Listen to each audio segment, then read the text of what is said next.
সমুদ্রে যখন জোয়ার থাকে তখন তো প্রচণ্ড ঢেউ থাকে, তারপর স্রোত থাকে।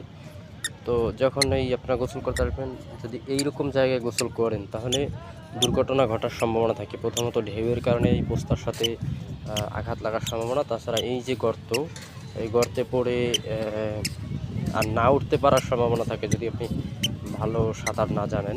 এরকম অনেক সময় দুর্ঘটনা ঘটে। তাই আপনাদেরকে আমি বলবো যে যারা গোসল করতে আসবেন তারা সমুদ্রের 0 পয়েন্ট থেকে 100 গজ, মিনিমাম 100 গজ পশ্চিম দিকে, অথবা 100 গজ 0 পয়েন্ট থেকে পূর্ব দিকে গোসল করবেন, সেটা নিরাপদ। যে দেখেন কত বড় গর্ত, এই গর্তের ভিতরে পড়লে তো আসলে উঠতে পারার কথা না।